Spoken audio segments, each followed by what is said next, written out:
If you've ever listened to a Gender and Focus episode, you'll know that pronouns comes up pretty often. And so we're back again to confuse everyone today and then hopefully unconfuse you again because today we're talking about pronouns, gender identity, and why those two things are not interchangeable.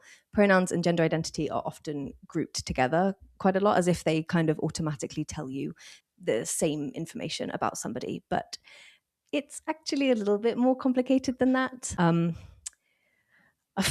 don't know what I'm saying. Thank God Kai's here to make sense of it all. Hello. Hi. Thanks so much for introducing such a juicy topic. Yeah. Mm-hmm. Some people probably listening to that, they're like, what are you talking about? It's just Right. because they're so tightly interwoven. So, yeah. It's really hard. Like I did a social media post about this, and even writing it, obviously I am aware that pronouns and gender identity are not the same thing, but even writing it was really hard to like kind of unpick it and find a way to explain it. It's really complicated. So I should probably start then with what is gender identity, first of all. Right. Yes. I want to define what we're talking about before jumping in and picking it apart. So gender identity is the really basic definition is our internal felt sense of our gender. And it exists along a spectrum. There's not just two. Usually we only talk in society about men and women, but there's actually non-binary folks or agender or gender fluid folks. So this is, an internal experience of one's gender. So very simple. Sometimes it aligns with sex, sometimes it doesn't. So, okay, if gender identity is one thing, what are pronouns then? Yeah, so this is a part of language that if you remember from your grade school years, any grammar lessons that maybe like me snoozed on, it's how we talk about one another, especially if we're talking about third person pronouns, which is what we're referencing here, is things like he, she. Also, some people are using gender neutral they them for one person or singular use of they them. There's also neopronouns, which we won't go into today. There's other episodes that we can point to further define that. But in essence, it's language. And I think this is a key part of distinguishing because it's a little bit more practical in nature and a bit more dynamic or fluid as, say, in contrast to gender identity. So just something to keep in mind. So then I kind of want to bring them together because that still kind of makes it sound like it could be in relation to gender then. So what's the difference? How does it differ in terms of how someone uses both of those things to express themselves? Right. So there's a lot at play when we think about pronouns because that is kind of an external aspect in that that's how we talk about one another and it's in the social environment. And as a result, some people are making decisions about how they want to represent that to other people. And there are many reasons why somebody might not share pronouns that align with their gender identity. Sometimes it's a matter of safety. Other times it's a matter of being that's too familiar for somebody to use the pronouns that would be typically linked to somebody's gender identity. For others, it's not as important to have their pronouns be linked to their gender. Some people actually just want to break from pronouns or being gendered. So there's a lot happening in how people choose to use pronouns in language because it's so adaptive, right? I feel like maybe it's worth having an example because I can imagine someone being like, what? Come again? Yeah. As an example, I'm a non-binary person.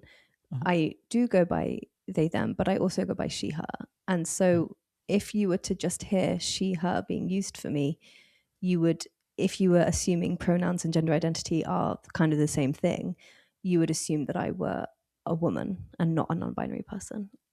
Well, because sometimes people they will get somebody's pronoun and then will automatically in their head start to want to reach conclusions, right? Mm. They'll almost want to reverse engineer somebody's gender. They're like, ooh, this person uses she, her pronouns.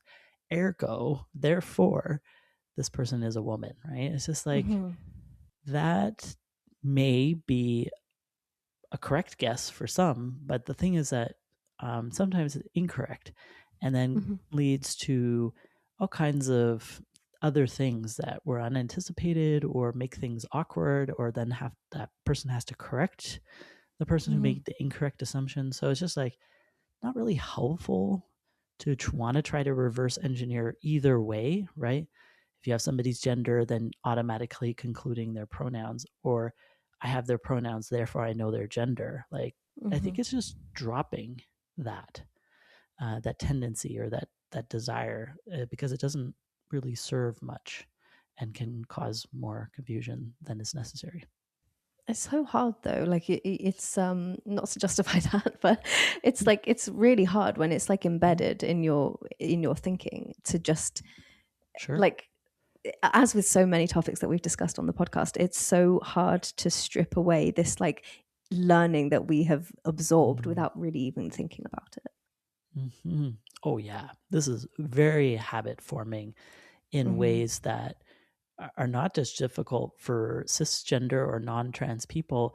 It's actually also difficult for trans folks, trans and Mm-hmm. non-binary folks. We're also having to kind of deprogram in some instances, and yeah, they are tightly woven together. Mainly because in our society we have typically only ever talked about men and women, and only people who have one set of pronouns, not multiple. And so, because of all these things, it has kind of allowed for this the notion that things are simple when actually they aren't. Right? Mm-hmm. There's much more diversity and variety out there that if those kind of are so tightly wound together, it makes it very difficult for people who have a different way of navigating pronouns and aren't always tied to their gender. Yeah. Mm-hmm. I really like the way you said that there has been a perception that things are simple when it's not. We have, Mm. not to start beef with people in the comment section, but we've had like comments that are like, why are we complicating things? And it's like, no, it's actually complicated. Like Mm-hmm. it just was complicated before. It's just that maybe not a lot of airtime was given to see that. Mm-hmm. And so now it's just like a correction as opposed to Right. introducing something new. People who go by different pronouns um, have always existed, or maybe they Mm-hmm. wanted to if they were in a position to be able to. And Mm-hmm. so it's never been simple. We've just been conditioned to think that it is. Yeah. Is that And what you are getting at? yeah, it's a lack of visibility and or people realizing what the options are that they can that feel more authentic for them. Um, And also, I feel like hopefully for some who hear this, there's a motivation to create more safe environments, because some of the ways that people share pronouns are to avoid safety issues, right? Like, that's not Yeah. the greatest thing because it may not be what they would actually want to use, but because of safety, they're having to misalign with their gender identity by using pronouns that aren't actually theirs, but they just don't feel safe to do. So, what if we created environments that were safer for folks? In which case, there are more authentic uses of pronouns. So, Mm-hmm. um, yeah, and also I think it's really important to keep in mind that not everybody wants to, because we may not realize how much gendering happens with pronouns because we use pronouns so much. Like, Mm-hmm. it's when you start to, because of perhaps a trans person or even not a trans person, we start to pay attention to just how often pronouns are used, that we Right. realize like how much we've made this like ever present thing. which works for some people, which is great, but it doesn't for others, including cisgender people who are like, I don't want others to gender me, like it doesn't feel good. And so that's where people might use pronouns that don't align with what we would expect for their gender identity, right? Mm-hmm. But that's okay. That's a valid choice to be like, I am going to have somebody not use pronouns or maybe use they, them pronouns. And they're not trans. Like they just want a break. Mm-hmm. Like, For sure. Yeah. it's, to some who perhaps don't quite have that experience, it might be a bit baffling, but for some, it's just like too much. Yeah. Mm-hmm. Yeah. I kind of want to go a little step further because, of course, we're talking about how gender and pronouns are used interchangeably, but there is sort of on that step further this kind of assumption that your appearance equals your gender and that equals your pronouns. And I kind of want to go into that too. On now we're getting into gender expression, but just where that assumption comes from. Mm-hmm. Well, I think some of it is related to the fact that our brains are programmed for expediency, right? We want shortcuts and little things that are easy and don't have to think about it a lot. We're kind of like, or autopilot. And so we gravitate towards that on all topics, right? Not just this one. And so I think, especially some people who are a little bit more resistant even to this, part of it is like, I want something easy. I don't want this. Like, I have to pause or do other strategies. I want to just be like, I look at somebody, they're feminine, ergo, therefore they are a woman, and I'm going to use she, her pronouns. That's it. I'm done. Like that feels like a lot to do anything other than that. And that's so ingrained in our society.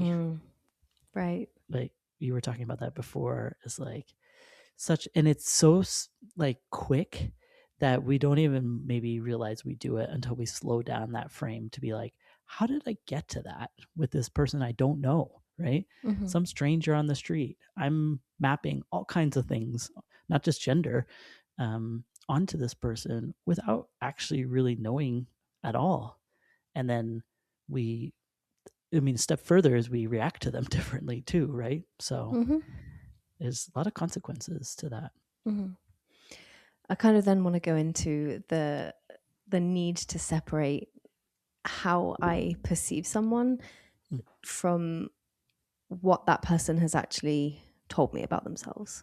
When we're doing the fast track, we are likely making assumptions. Some of them could be correct, others might be incorrect. But unfortunately, we're actually not encountering the person. Like if you really think about it. And that's a really sad thing because then we don't really get to know each other versus kind of listening for things that people are telling us and using that information, which is coming from them directly from the source, right? No guesswork. If they're willing to share, don't have to share everything, but if they're willing to share and they do, then we have that information directly from them. But it does require a different way of encountering people where we're paying more attention to what they're saying rather than mapping stuff onto them. So it does take practice. I'm not saying that this is like an overnight flip a switch and you're over to this other operating system. But there's so much more richness that comes from that in a way that that person actually can feel very seen, safe, and it will respond to you in a very different way. To and that's not just on trans issues. Like that's on any issue where we're not kind of going through a series of hoops of assumptions about somebody, and we're just there listening and absorbing what they're saying. I think that could be extended so much further into pretty much everyone's experience. This idea that you are a certain way, therefore I'm going to make all these assumptions about who you are, as opposed to listening to you as an individual. There's like so much frustration that a lot of people can really identify with, regardless of whether they're trans or not. And it's just that in this particular instance, when it comes to gender, it disproportionately affects trans and non-binary people. Hmm. Yeah, in a big way. We have stats on it too. So I have a survey of 3,000 trans people in Canada, Transpulse Canada. Shout out to them for collecting the data. Uh, we know that it's like 69% of non binary folks get incorrect assumptions. They get misgendered. So the incorrect pronoun or gender specific term. And that's high on a daily basis, not just like once in a while, like every single day. Whoa, Mm-hmm. that's bananas. So that And hopefully exhausting, inspires folks, yeah, to be a bit different on that. for sure. I kind of want to look at this in a sort of workplace lens now, Mm, because there are plenty of scenarios in which organizations kind of accidentally reinforce those assumptions. mm, And I was wondering if you could talk about those processes, especially on an every, like, wider, but also on an mm, everyday process as well. mm-hmm. Oh, yeah. We've got so many different examples that I can draw from. I'll give you a few here. Just looking at the ways that organizational systems or processes are set up to um, make assumptions about individuals, what they're, if they're collecting gender, for example, they can then infer a bunch of other things, and sometimes Hmm. even autofill, where we're like, whoa, I wouldn't have autofilled Uh, that. Yikes. Yeah. So just like being a bit cautious. So some examples, people can collect gender, and then, or organizations can collect gender identity. And even if they collect it in a expanded form, suddenly they're now making assumptions, especially if it's like employees who have access to those records. They're like, oh, okay, this person said they're a man, therefore we're going to ascribe he him pronouns to that person, right? Hmm. When again, that could be the case for that person. It's not to say it never happens, but, or that even in the majority of cases it does, but it's when there's the incorrect assumption that that puts a far greater burden on that person to correct, rather than the simply not jumping to conclusions is a lower effort, right? Right. And Yeah. so that's really pernicious. We see that kind of time and time again.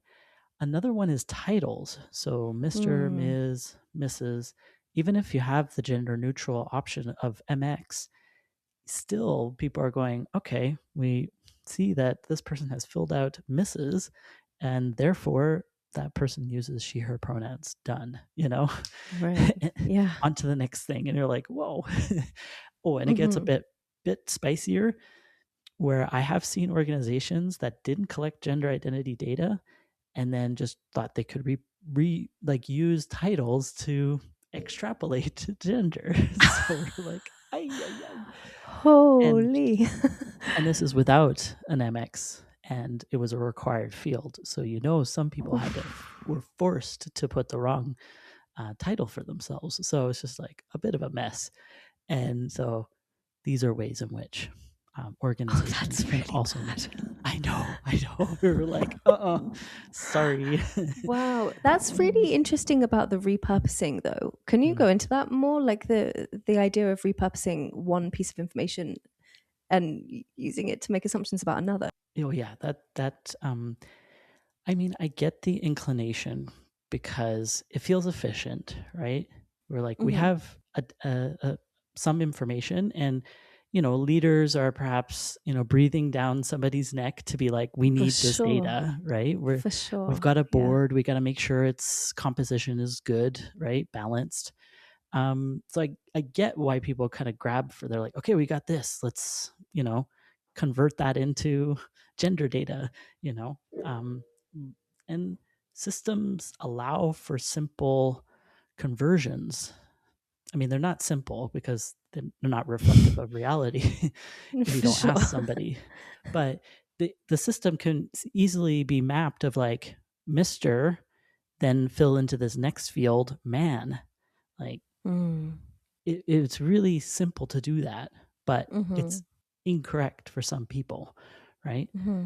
Like, and that's the unfortunate thing, is that then it really puts, especially that trans person or a non-binary person, in a real pickle. Like, what do you do with an incorrect um, gender category extrapolated from a title? you know? Hmm. Do you then correct them? If maybe Right. you're And new it's to such a that lot of organization. work. Oh gosh, right? And then you have to talk to somebody, you have to out yourself, you have to explain the situation. Hmm. And maybe people have no guarantee for how others will take that information. So just like, Hmm. and you have to think about like, 50 moves down the line. It's a lot. And For sure. And I can imagine that that causes some problems then with sort of the reasons that people might be collecting data in the first place. If you're mhm, collecting it, so for example, for like demographic tracking, mhm. um, that's then it's wrong. Like you have the wrong Oh yeah, data, so you can't then make any inaccurate. decisions. Yeah. So I how does know. that then like what Well, does that look they like? they didn't even consider that. When we find Right. these things, when we review systems and are like, "Hey, what about this? What about that?" And they're like, "Oh, shoot, we had no idea." They just automatically thought that every single entry of Mr. should be mapped over to man and no problems with it whatsoever because in people's mind, title equals gender. It just they're always aligned and don't realize how the system limitation, especially if it's a required field and there's not enough options, that people are going to be misentering data. Mm. And then you'll have if you extrapolate that data to other fields, it's going to have downstream problems like Hmm. inaccuracies. And it does not make the data reliable For whatsoever. sure. So it's a problem. Yeah. Also, I hate titles so much. So that's annoying that it's like Oh, that there's yeah. no opt out. Mm, That's annoying. mhm. In that case, what would be some ways that organizations and individuals, what they can do to Mm. reduce that kind of pressure on themselves and on other people to guess someone's pronouns correctly or guess someone's gender correctly? Like, what are ways that can be implemented? Yeah. So it's actually really simple, even though I will acknowledge it does take some practice because our habit is to make assumptions and it's okay if it's clunky at first, but is essentially keeping gender and pronouns or even titles separate. These are Hmm. all distinct categories and we need the person themselves are the ones to provide that information. And if it's collected as part of a system, there's a way to set that up in a proper way. So you're explaining why you're collecting it and what it'll be used for and what it won't be used for, so people can have that confidence in what's being Hmm. collected. But certainly for individual interactions in person, it's really important to not ask for gender to get to pronouns. You ask for pronouns. I don't Hmm. want to assume what are your pronouns or be looking for them because sometimes people provide them and you don't need to, guess or ask about them. They're already there and you just pick them up and use them. Right. So Hmm. it's being very clear about what you need and what you want and asking for that specifically and then not extrapolating to other things. And if you need additional information, then asking for that specifically. And then in that Hmm. way, there are no errors. People aren't having to figure out how to correct you if they do it all. And there's not all this like safety and outing business. People can just Right. be, which is way better. So, yeah. Hmm. For sure. And then I think maybe you might have already answered this now, but I wanted to end on just what you would want listeners to take away from this as a whole, if it was sort of one thing to focus on, the pronouns and gender identity. Mm-hmm. I think what we're offering here is something far more simple. Sometimes people think something is new is complicated, but Hmm. actually it's way simpler. Sometimes people who have kind of collapsed gender and pronouns, they think they need to do all these things to understand somebody, when actually the real thing that's a focus in interactions is somebody's name, priority number one. But second to that is our pronouns. And Hmm. we actually don't need to know somebody's gender to be able to respectfully interact with them. We just need their pronouns if they have any at all, and Hmm. and this can make it that much more easy, actually. It might be something to practice, but it's not something really difficult. In fact, it's simplified from what we do now, which is a lot of hoop jumping, and a lot of things can go off the rails. For sure. Fair enough. Well, thank you. Oh, wait, sorry.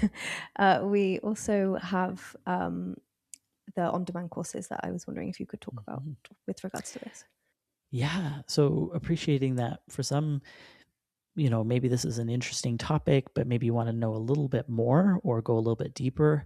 We do have on-demand courses that are available for individuals as well as organizations to offer to their employees.